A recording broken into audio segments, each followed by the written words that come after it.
Can any country in the world be allowed to attack another country on the basis of few social media posts? India is attempting to act as the judge, jury, and executioner. Third, the investigations in the Mumbai and Pathankot could not make progress due to India's non-cooperative attitude. For past several years, we have been asking the Indian side for physical appearance of the 27 key witnesses of the Mumbai attack case before the trial court in Islamabad. However, India remains reluctant to send them to Pakistan even today. As a result, the judicial proceedings remain stalled. Fourth, while India portrays itself as a victim of terror, it conveniently ignores its own role in planning, sponsoring, and abetting terrorism in Pakistan. It is no secret that India's network of targeted assassination and other subversive activities has gone global. Commander Kulbhushan Yadav, a serving officer of the Indian Navy, is a living proof of the Indian state's involvement in terror, subversion, and espionage in Pakistan.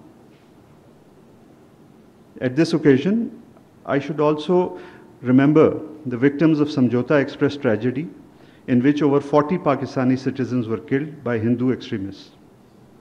Most regrettably, the culprits behind this tragedy, who had links with India's ruling dispensation, were acquitted. We are fully justified to ask whether the victims of Samjhauta Express tragedy are children of a lesser god. Fifth, the Indian claims of targeting the terrorist or terrorist infrastructure only are patently false. It is a matter of record that the Indian strikes resulted in martyrdom of civilians, including women and children. It also is a matter of public knowledge that some mosques were also destroyed or damaged during the Indian aggression. Similarly, parts of the Neelam Jhelum hydroelectric project were damaged due to the Indian shelling, which is inter alia, a violation of international conventions. We are well within our rights to demand that India should be held accountable for these crimes. Sixth, the Indus Water Treaty has been a successful water sharing arrangement between the two neighboring states. The treaty withstood tests of wars and standoffs. However, the current Indian dispensation is bent upon weaponizing water. Holding in abeyance of Indus Water Treaty is unilateral and illegal. There are no such provisions in the treaty. This action shows India's blatant disregard for the sanctity of international treaties. It sets a dangerous precedent.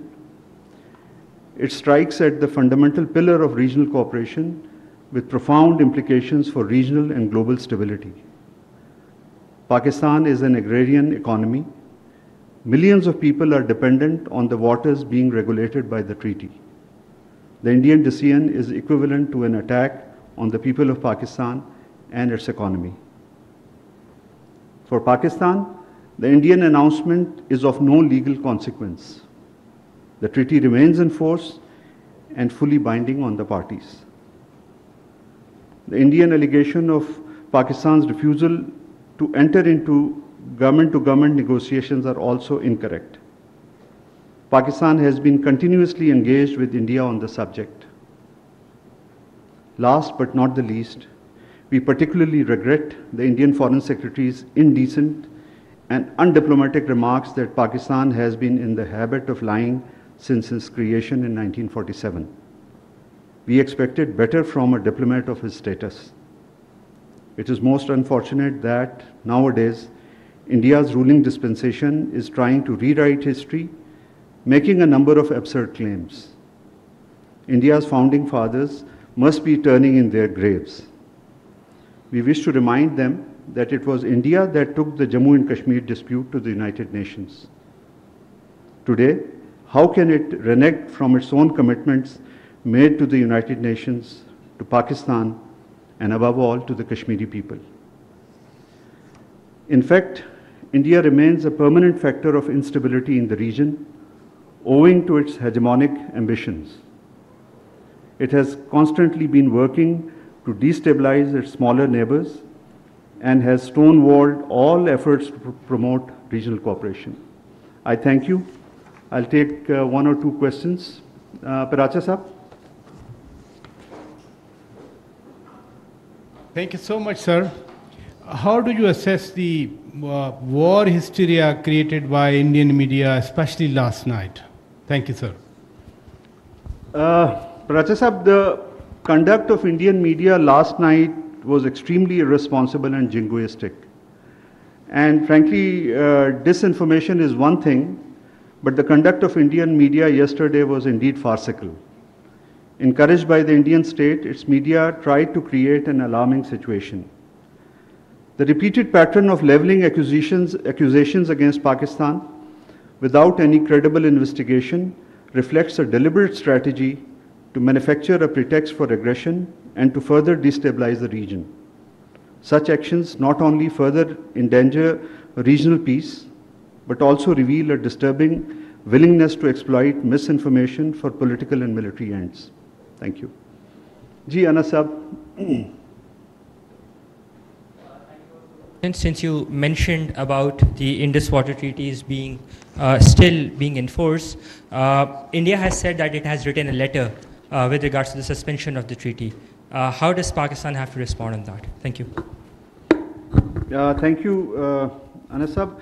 We have responded to the Indian letters by conveying that the treaty remains fully in force and is binding on the parties.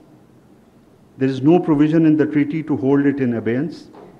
And I may also repeat what I said in my opening remarks. The Indus Water Treaty has been a successful water sharing arrangement between the two neighboring countries.